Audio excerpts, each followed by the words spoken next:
Bible says that all the men came to Hebron. Now, we can talk about all this stuff. Now, remember, I told you that every word has meaning. Hebron has meaning. When you look at that, I think it's a place of gathering. They came to the place of gathering, and they came there to make a pact with David. Here's what they said. Oh, and I love this too, quickly. And then it says that God spoke to you, and this is the most important part as far as I'm concerned. I need somebody who's going to lead. I need them to have a word. That's right. I need them to be on speaking terms with God. God said to you that you shall lead my people, feed my people, and be captain over them. So then they agreed that this land is going to be our something. We want to have a vision. When they come, we want to make sure we're teaching the word of God and not just giving them a nice little show. Giving them J is for the Jesus in you. E is for the everything you do. No. When you do it, you prepare. The Bible says he built from the mind of inward. So he built and fortified. He fortified means you make it safe. How do you make a place safe when you're living in God's house? You build with the word of God. And you teach the word of God. You want to be safe, be in a place where the word of God is being taught. And so the Bible says the moment David he became a leader and he built. And after he finished building, well, first of all, he had a promise. He was king, and if he was going to be king, he's going to rule in Jerusalem, the center of where God is among his people Israel. So he had to take the city. Well, I like this. Alvin, don't you let nobody wait for you to give you anything. Go and take. Oh, I hear God speaking. When you're ready to do what God calls you to do something, you go and take. And the Bible says he and his band of men, he just became leader. And I love this. He came up to Jericho and said, this is ours. I love it. Just hear what I love it. Oh, I like this. This is a crazy fool here. David was out of his ever-loving way. David lost his ever-loving mind. He runs up into the city. Look here. Wake up. This is my city. Get out. And it ain't like 4 or 5 million. It's a few. And the leader of the city looked at him and said, you must be kidding. You and who? And literally said, except you take the lame and the blind, you shall not have this city. What this really means is, if you came in here and war with us, you couldn't be lame folk or blind folk. If folk couldn't see, they still whoop you. Wow. And if they couldn't walk, they still whoop you. They talk dark, but they talk down. Somebody was from Brooklyn, somewhere. You shall not have this city. And I love what David said. Nevertheless, here's what I hear God say. Doesn't matter what people say about you. You need to have a nevertheless mentality. There needs to be a nevertheless ministry that exudes. Oh, come on here. People are going to say all kind of stuff, Michael. People are going to say about you. But nevertheless, you see, you need to understand that folk always got a plan for you. But you need to be a nevertheless type. Isaac, I don't care what they say about you. Nevertheless, whatever God tells you, that's yours. Let nobody define you.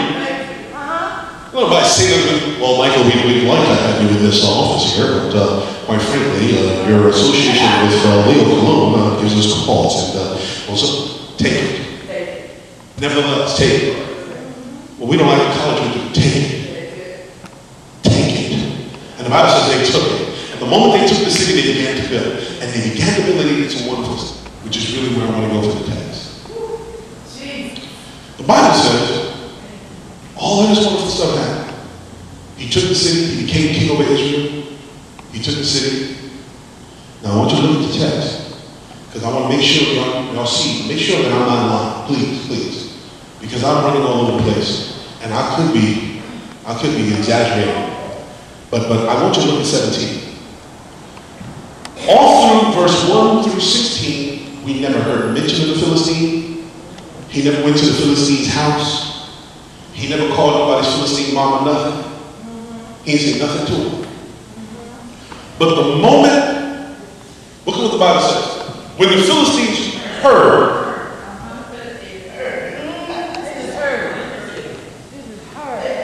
you ain't got to do nothing to them. If they hear God's using you, they got a problem. And while I was snatching pocketbooks, while I was smoking weed, everybody was cool.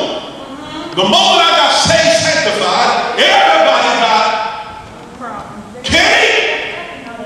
If I was out on self-ID, nobody had a problem with it.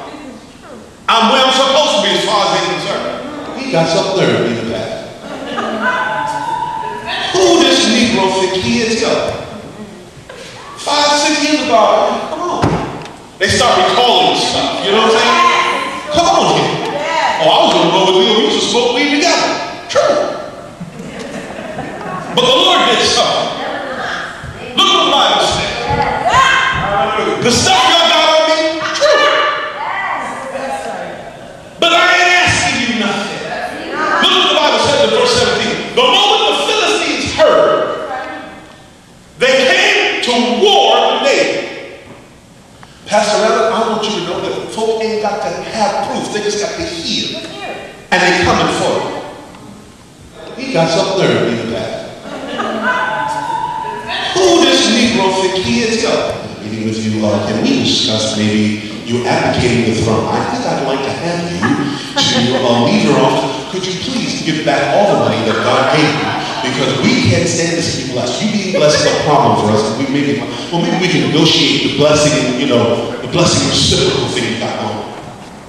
The Bible says the Philistines came to kill him. Beloved, people who don't like God want to kill you because of the success. Nobody's coming to talk to you about your blessing. They want to take it from you and kill you in the meantime. Oh, I want you to see this. The Philistines were bigger than the Israelites. Philistines were larger. As a matter of fact, they went to the valley of Rephaim. And the valley of Rephaim means to look enlarged, to look bigger than you are. Oh, I hear God saying, I don't care if City Hall has a problem with you. If I bless you, they can't do a thing about it. I don't care what corporation is trying to bring you up on charges. If I bless you, they can't do nothing about it. I don't care what church got a problem with what God's doing. If I bless you, then I don't care if they look big or not. I don't care if it's the law firm of Weissenberger, Burger, and Burger. Come on, man. Some of these people come on, Pastor Allen, she works with an attorney law firm that got 60, 70 attorneys, probably more. And when these people come up with this big name, folk get scared. Jesus. And once God does something, see, this is the thing I want you to understand. You didn't do anything to the Philistines. Matter of fact, all you did was do what God told you to do, and now you got problems. Oh, wait a minute. Somebody told you a bill of goods when you were supposed to get saved. You don't have any problems. Now everything is going to be peachy. There's going to be a Christmas Saturday, and all of you will be sitting around watching Gene Kelly movies all day because you sanctified. But here it is, you know what God tells you to do, and everybody got a problem with you. And it's not just the Philistines. But let's just stick with that. Verse 17 says the Philistines heard about it. Oh, I don't know who I'm talking to. Man, somebody hearing about what God is doing for you. And they don't like it one bit. Oh, come on, man. And they're going to bring up the past, they're going to come up and show up, and they're going to have a testimony, they're going to sit there and have a court date and try and sit there and convince people that you got no business being blessed. That's what it says. But when the Philistines heard this, that they had anointed David, king over Israel, it'd be one thing if they heard that he went to jail. And they got upset. But the thing that they heard was a good thing. Alpha, nobody want to hear about you graduating. Nobody. Keisha, nobody want to hear about you getting blessed. They want to hear that you fell flat on your face. I told you. I gave her 6 months, y'all. I told you. Y'all need to listen to me. But when God gives you something, you see, he that begun a good work, he don't stop working. He keeps performing. Look at what it says. Look at what it says. Verse 17.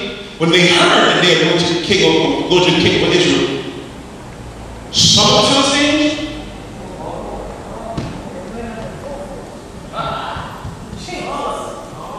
just the mad ones. It'd be one thing if just the people who had problems with your commandment.